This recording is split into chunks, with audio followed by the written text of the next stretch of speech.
ٹھیک ہے. مین وائل جو آئینی کوٹ کے حوالے سے، قیام کے حوالے سے آپ لوگ بات چیت کر رہے ہیں، ہم نے دیکھا کہ پیپلز پارٹی بہت زیادہ فرنٹ فٹ پہ آ کر بلاول بھٹو زرداری صاحب اس کا مقدمہ لڑ بھی رہے ہیں آئینی کوٹ کا، اس کے حوالے سے وہ گفتگو بھی کر رہے ہیں، انگیج بھی کر رہے ہیں. پی ایم ایل این نے بل اس کی بنیاد رکھی، کنسنسس بنانے کی کوشش کی، لیکن کیا اب یہ آؤٹ سورس ہو گیا ہے پیپلز پارٹی کو کہ وہ اس بل کے مسودہ، اس پہ کنسنسس، اس کے جو نوانسز ہیں ان کو فائن ٹیون کریں؟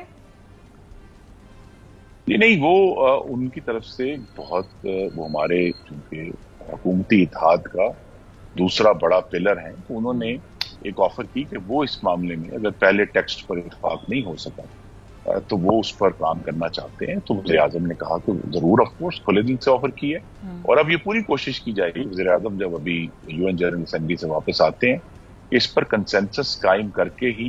ابھی تو پہلا قدم اٹھنا ہے قانون سازی کا. آپ کے ناظرین کے لیے عرض کر دوں کہ جب تک کوئی بھی مسودہ کابینہ میں پیش ہو کر منظور نہ ہو جائے قانون سازی نہیں شروع ہو سکتی. تو لہذا ابھی تو ہم وہاں تک بھی نہیں پہنچے کہ کابینہ کے سامنے کوئی مسودہ گیا ہو. تو اس تک پہنچنے کے لیے بلاول صاحب بھی کوشش کر رہے ہیں. تو ابھی پچھلے ہفتے جو مختلف ڈرافٹ تھے وہ بھی موجود ہیں. تو ان سب کو ملا کر پوری کوشش کی جائے گی کہ ایک ایسا مسودہ ہو جو پاکستان میں جو عدالتی نظام ہے وہ بہتر کرے. اور یہ ہم سب کی آبزرویشن ہے کہ پچھلے کچھ سالوں میں سپریم کورٹ کا زیادہ وقت آئینی معاملات میں گزر رہا ہے، اور وہاں جو 30,000 اپیلیں پینڈنگ ہیں، کرمنل اپیلیں پینڈنگ ہیں، کوئی 33,000 ان میں سے سول کے ڈسپیوٹس ہیں جن کی اپیلز پینڈنگ ہے. تو ایک حصہ سپریم کورٹ کا جو عوام کو ڈیلیور کرنا ہے، انہوں نے اپنا کام جو بنیادی کام ہے ان کا ایز این اپیلیٹ جیورسڈکشن اس کو کریں، اور یہ جو دوسرے ایشوز ہیں آئین کے وہ علیحدہ ایک عدالت دیکھے، اور تاکہ جو عوام کو ڈیلیوری ہے وہ بہتر. آئینی ایشوز کیوں پیدا ہو رہے ہیں خرم صاحب؟ یہ بھی تو ذرا دیکھیں نا کہ یہ معاملات عدالتوں میں جاتے کیوں ہیں؟ کیونکہ ادارے، کیونکہ سیاستدان بیٹھ کر کنسنسس نہیں کر پائے. میں 2022 کے ووٹ آف نو کانفیڈنس سے شروع کرتی ہوں جہاں پہ آرٹیکل 6 لگانے کی کوشش کی تحریک انصاف کی گورنمنٹ نے، پھر معاملہ عدالت میں گیا، کے پی پنجاب کے الیکشن کا معاملہ عدالت میں گیا. یہ تو نااہلی ہے نا کہ سارے ایشوز عدالتوں کی طرف آپ دھکیل دیتے ہیں. جی، میں آپ سے ایگری کرتا ہوں کہ یہ جو ایشوز پارلیمنٹ کے ڈسپیوٹس ہیں وہ پارلیمنٹ میں ہی رہنے چاہیے اور معاملات اسی طرح حل ہونے چاہیے. لیکن جب ایک کوشش کی گئی ہے، یہ بھی آپ کو یاد کرانا پڑے گا کیونکہ میرے اپنے ذاتی مشاہدے کی باتیں ہیں، کہ 2008 میں جو پیپلز پارٹی گورنمنٹ بنی، پہلے پی ایم ایل اس کا حصہ تھی، پھر ہم اپوزیشن میں آ گئے، لیکن اس دور میں ایک باہمی احترام موجود تھا. اس احترام کو بانی چیئرمین کی جماعت نے کہا یہ تو ملی بھگت ہے، یہ تو باریاں لگائی ہوئی ہیں، یہ تو ایک دوسرے کے ساتھ ملے ہوئے ہیں. تو پھر اگر مخاصمت ہی جمہوریت آپ سمجھتے ہیں تو اس کا نتیجہ آپ دیکھ رہے ہیں کہ ہر چیز عدالتوں میں جاتی ہے. اور وہ جو ایک دوسرے کے ساتھ ٹالرنس شروع کا آغاز ہم نے کیا تھا 2008 میں، اور بارہا مسلم لیگ نون کو ان 5 سالوں میں 2 دفعہ بڑی سیریس یہ ایک امکان تھا کہ انہوں نے کہا جی آپ پیپلز پارٹی کی حکومت کو نو کانفیڈنس کر کے ہٹا دیں، اور میاں نواز شریف نے انکار کیا تھا کہ ہم اس کھیل کا حصہ نہیں بننا چاہتے.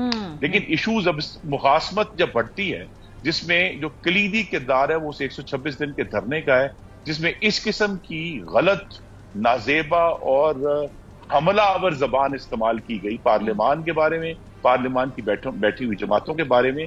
وہ ہم ابھی تک، اصل بات یہ ہے کہ 2014 کے دھرنے سے جو پاکستان کی سیاست میں زہر پھیلا ہے، ہم اس سے ابھی تک باہر نہیں آ سکتے. خرم صاحب، کیا آپ فورسی کر رہے ہیں کہ کوئی کانسٹیٹیوشنل میلٹ ڈاؤن کی طرف صورتحال جاری ہوئی؟ حکومت کا کام ہوتا ہے کہ ایسی چیزوں کو پریمپٹ کرنا، ان کو روکنا، کوئی کرائسس یا نظام ٹیل سپن میں نہ جائے.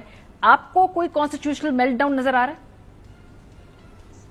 جی نہیں، میں تو نہیں دیکھتا، کیونکہ جو بھی چیف جسٹس بنیں گے 26 اکتوبر کو، سب لوگ بہرحال چاہتے ہیں کہ پاکستان میں آئین اور قانون جتنی بھی ہم خرابیاں کریں، بہرحال ہماری بنیاد وہی ہے.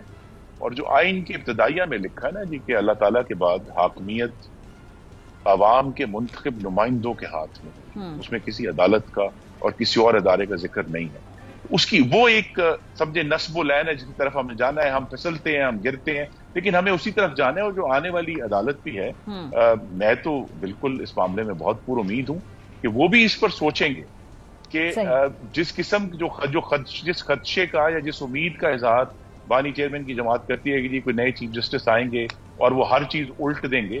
ہر چیز الٹنا سر یہ خوف تو آپ لوگوں کو لگ رہا ہے نا, کیونکہ جس طرح سے پچھلے 2 مہینوں کے اندر ایسا لگ رہا ہے کہ آپ کو خوف ہے کچھ الٹ جائے گا, جس کی وجہ سے آپ یہ ترمیم بھی اور یہ سارے معاملات. میں اپنی ذاتی رائے دے سکتا ہوں, ٹھیک ہے, کیونکہ میں اب اس کہتے ہیں اقتدار کی غلام گردشوں کا حصہ نہیں, ہڈل کا حصہ نہیں ہے, اس ہڈل کا حصہ نہیں. ہاں, لیکن یہ ہے کہ جو میں اس معاملے میں بالکل پر امید ہوں کہ بہت ہی پھر اگر میلٹ ڈاؤن ہونا ہے تو وہ میلٹ ڈاؤن یہ نہیں ہوگا کہ صرف کوئی حکومت گرے گی, پھر ایک میجر اللہ تعالیٰ ہمیں اس سے محفوظ رکھے. بالکل ٹھیک بات ہے, بہت شکریہ, بہت شکریہ. خرم دستگیر خان صاحب پروگرام کے سلسلے میں ہمارے ساتھ موجود تھے.